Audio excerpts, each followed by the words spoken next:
Hi, everyone. Thank you so much for joining us today.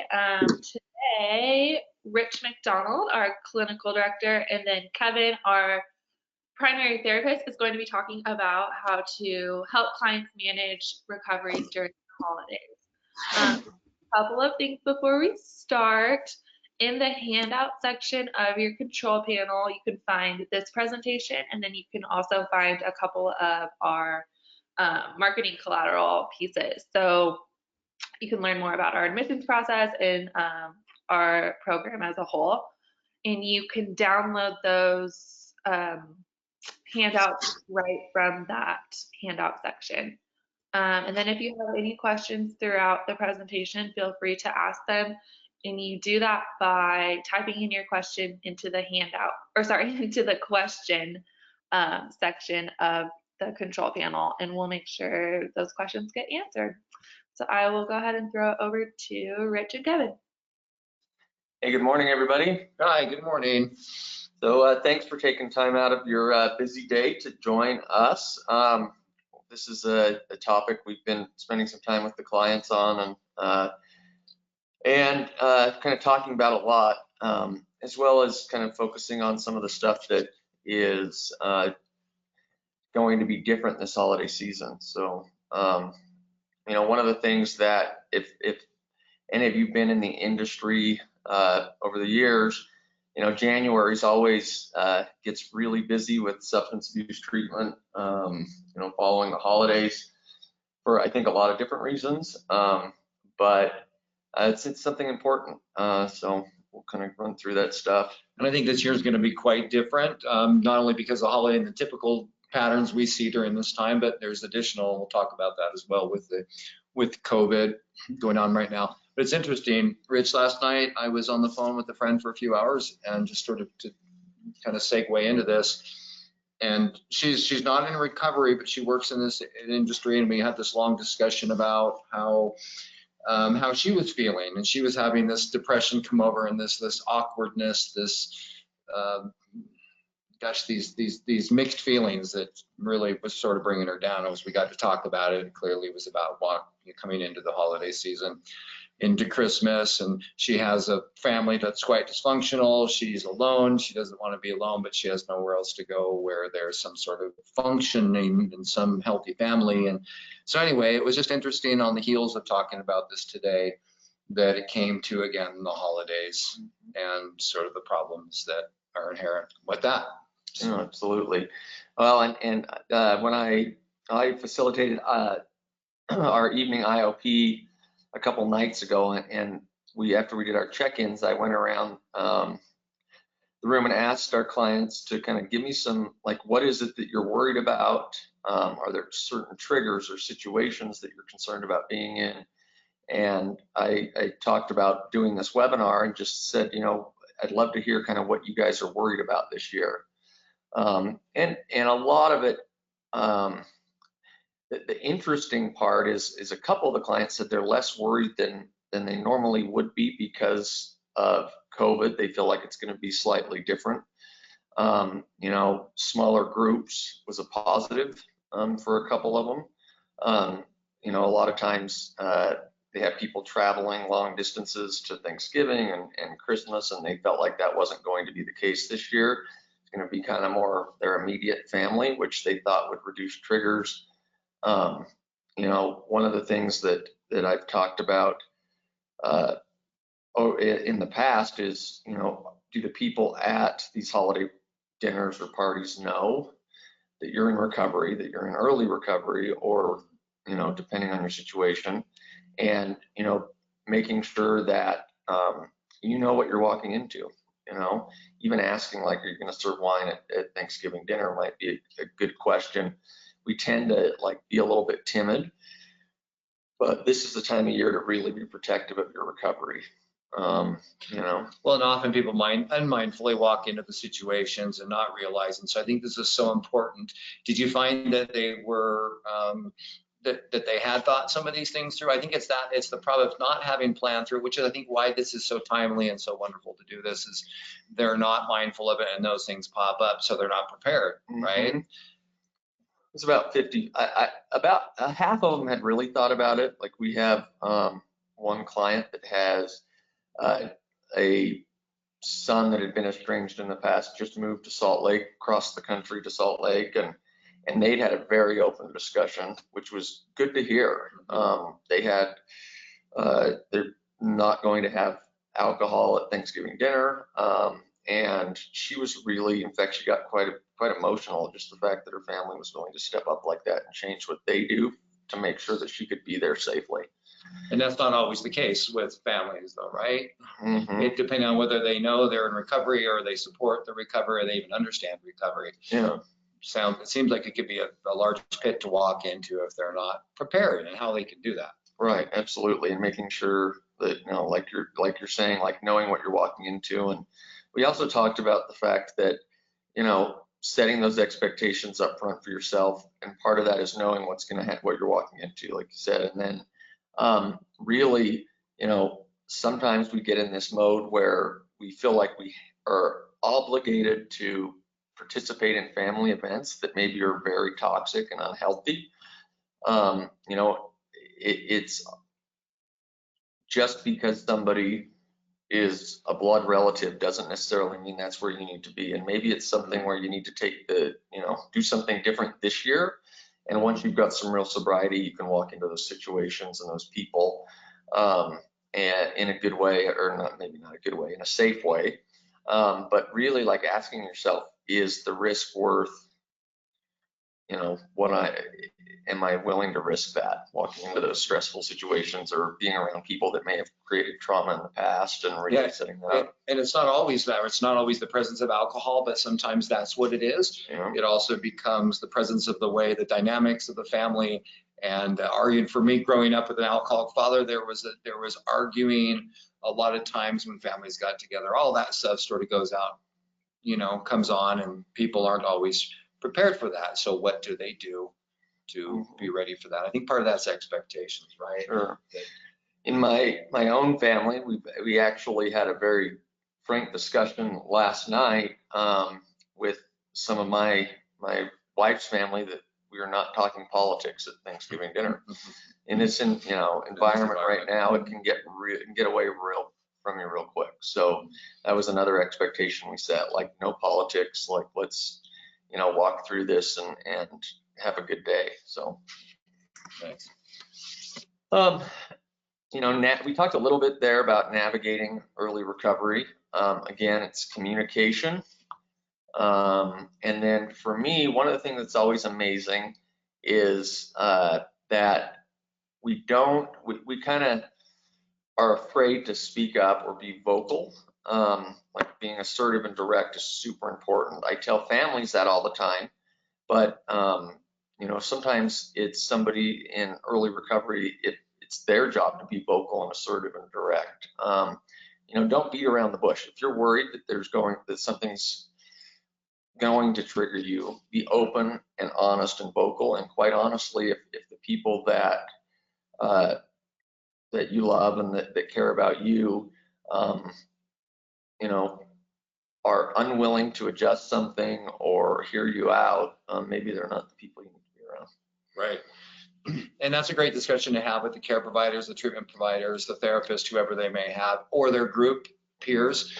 I think going into it, like, this would be a great discussion to be had, to sort of talk about how to talk about those situations with your family. And some of the families aren't as skilled in communicating, yet it's still incumbent, I think, on that individual that's in recovery to actually, like you said, proactively talk. Let me have a discussion. Let's have that discussion. Maybe even that discussion tells them a little more about how that will be received or not, because maybe a decision might have to be made that, well, it appears that I won't have the support. I'm already getting pushback from this. Maybe I don't go there this year.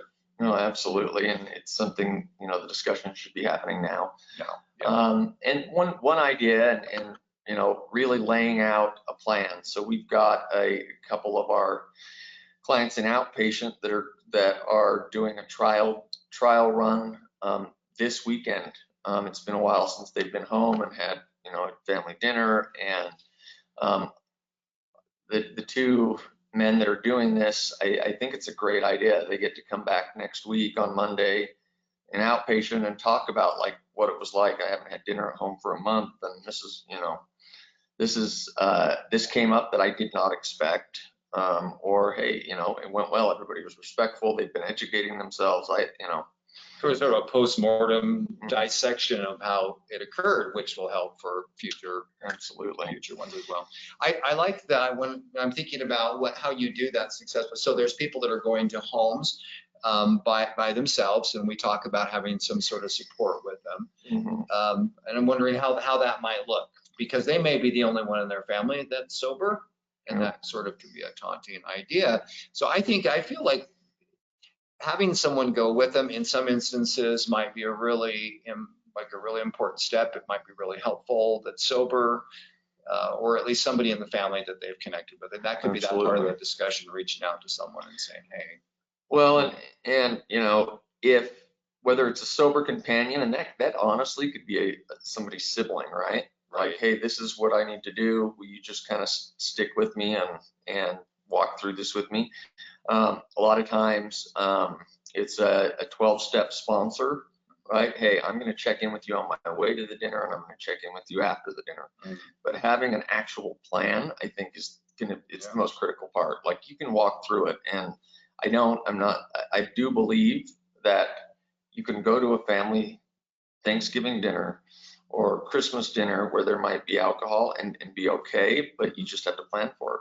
Well, you can't, and yes, you plan as many of the contingencies as you can, and then there's unexpected ones come up, and actually plan for the unexpected situations. And even if it's before, after, even during, there may be a point during that discussion you say, I'm sorry, I have to excuse myself, or I need to go take a walk, or I need to go to the restroom.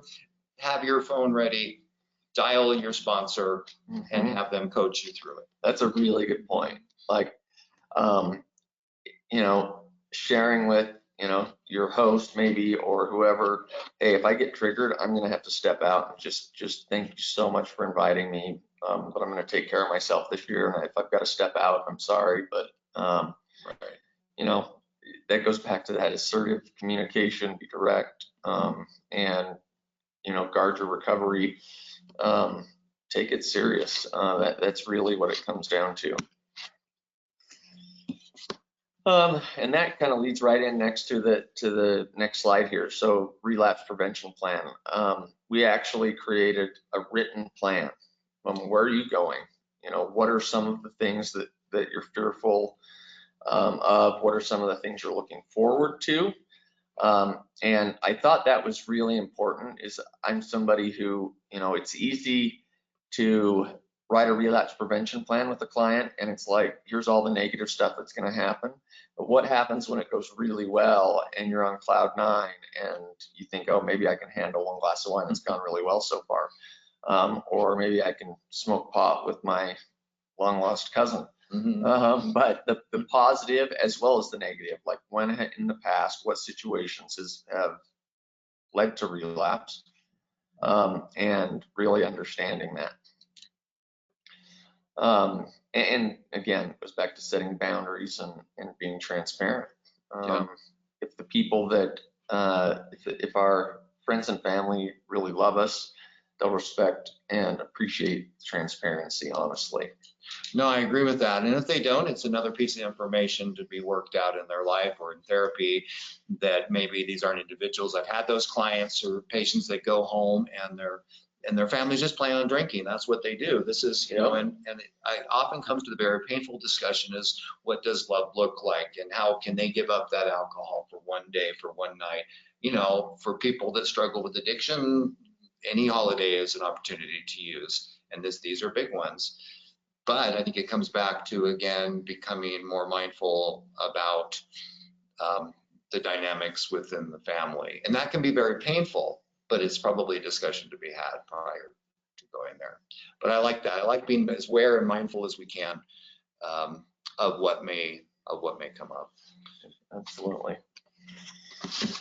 Okay, so resources for clients. The biggest one, I was just, I don't know if I mentioned this before, or we were talking before the webinar, but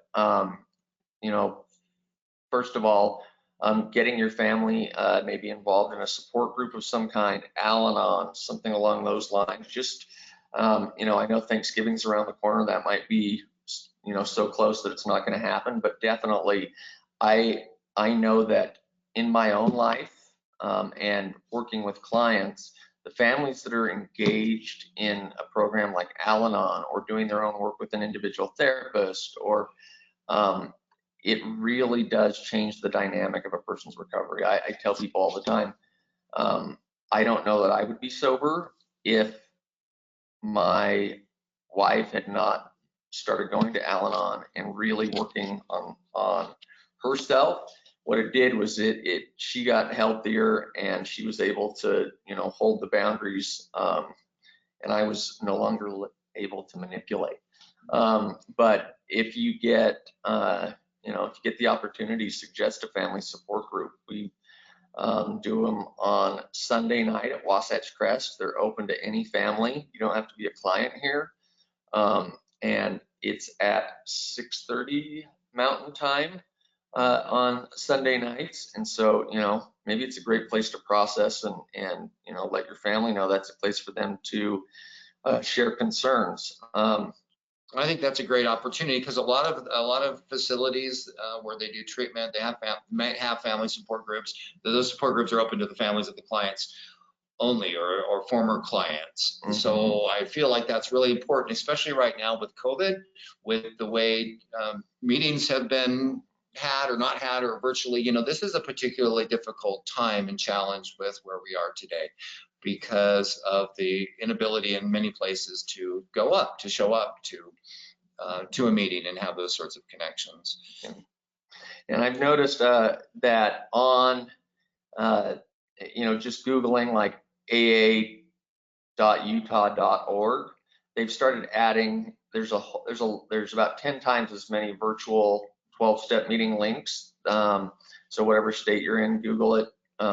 Pretty straightforward, but you know, a couple months ago there was a handful, but now it seems like, you know, most of the meetings, at least the ones that I'm familiar with, had the Zoom links on there, which is really nice. It's better than it's really sad to me that you can't, you know, at this point go in person, but it's surprisingly, you know, sufficient, and it's really, it seems like it is a great way to get that additional support and stay engaged in your recovery. There was, you know, we also listed on here aftercare groups. You know, I know that Wasatch Crest has aftercare groups for anybody that's ever gone through the program every Wednesday. And the treatment center I went to 12 and a half years ago, they still have aftercare groups. I still get notifications. I go once in a while, and there is support out there. So, you know, really reaching out and you know, sponsor people that are also in recovery, like plan check-ins on regular intervals. And then anybody that is struggling or might, you know, be struggling to stay sober at this point too, there's some really good virtual IOP programs. You know, it's been surprisingly enjoyable to run the virtual IOP. We got it up and going a couple months ago, and I was a bit of a skeptic, and I've absolutely changed my mind on I've just seen clients that has kept them connected. Mm-hmm. And you know, my plan is to keep it going regardless of COVID. Yeah. It's just been super effective. It's cool. Well, many people are doing the isolating, and they're doing it because of the pandemic. They're doing it because they do that anyway. So it gives them some window back into, and actually an anchoring to what, you know, if they've been with some people before, to the community, to the environment of recovery. And that sometimes is enough to remind them, because they forget so often what, you know, with emotional memories and so forth. When I ran group the other night, we had a young man that was really up and down, and I, you know, was super hopeful for him, but a little bit hesitant. And what was really cool is on Tuesday night, he said, hey, Rich, how long can I do this virtual IOB? Can I do it till like summer? And I, first of all, never thought I'd hear him say something like that, but he really does feel connected. He goes to work and he connects there, and then this is, that's really become his support system, and he's working on some stuff that we were unable to work on when he was with us in residential. It's beautiful. He's really started to trust the group and opened up and just, brought some stuff to the surface that, is going to help ensure that he can stay sober long term. Yeah, it sounds like there's a bridge Yep. to where he was before to the outside, where there's always that disconnect sometimes. Like we throw him out and we give him intense treatment, you go back into the world, but they need a transition. And so I guess the best laid plans and treatment are only as successful as those transition plans are when they leave. Right. There. Well, and I think, one of the bullets here is sober living. And what I was just going to say on that point is that, if somebody's in a structured living environment and they're really nervous about going, our clients, are actually really excited to have a sober Thanksgiving with their peers. And sometimes, you'll miss your family, but it's something they'll always remember. And, just staying safe, being supportive, it really does come down to an actual game plan. Put it in writing, share it with your family, communicate, set the boundaries, be open, and there's no reason you can't get through the holidays and remember your first sober Thanksgiving or Christmas or Hanukkah or whatever. Right. Well, then it becomes those new memories that are laying down new neural pathways to the future and going to undo what has happened in the family. I think that I like what you said most about having put that down in a plan. I imagine in stressful times when you see the families, you're not going to anticipate, you're going to have a lot of confidence, and you walk into the front door and you're going to see Uncle Joe or whoever that was that's going to send you off or remind you of some traumatic event. And so if you have something you can pull out or on a 3x5, it'll be that time when you're not thinking as clearly as you ought to. So to have the go-to on the card, have a first, second, third, or whatever it is, you won't run out of options. I think that's going to be vital. Absolutely. I'm glad that we could have this discussion. And I hope everybody has an amazing holidays. Kayla, do we have any questions? Yes, just as a reminder, everyone, you can ask your question by using the control panel. And if you go down to the questions tab and type in a question, we'll make sure that Rich and Kevin get it answered. Rich and Kevin, that was great. Thank you so much. Can you just share a little bit more about how the family support group is structured and why family members might benefit from it? Absolutely. So the way it's set up is we have a psychoeducational topic at the beginning of group. It's about an hour. We try not to ever go over an hour, but we have a psychoeducational topic at the start of group. Like sometimes I'll do something on like the brain biology stuff, or family systems, or attachment theory, just trying to help family members understand what's going on, how addiction maybe affects the family that they don't realize. A lot of times it's had an impact in areas that we don't even notice, right? And really, it's really to help support them to keep themselves well, first of all, and then support their loved one in recovery, or support their loved one who needs treatment and isn't in treatment yet. So the first 15 minutes or so, we'll do a topic, and then following that, we do a check-in. Essentially, hey, what do you need support with? Share a little bit about your situation. But nobody's forced to share either. So if it's something you want to hop on and just listen, that's great too. But the whole idea really was that because we can't have on-site big, family days or weekends, or because of COVID, we do our other family work with the clients that are inpatient and outpatient. But we wanted something that maybe clients that like alumni's family could come to, and then as well as people that are worried about a loved one and don't quite know what to do. But again, it's open to anybody, and I'd love to have people from the community or from wherever hop on. I look forward to it every Sunday. Thanks, Rich. And then could you just share a little bit about the evening VIOP and how it's structured and who maybe it's intended for? Yeah, so our virtual IOP, about a handful of clients that attend did not go through our higher levels of care. So we've got residential, day treatment, and intensive outpatient. And ideally, once our clients transition home after maybe day treatment, they can do virtual IOP. But we also have a handful of clients that there's not a IOP near them.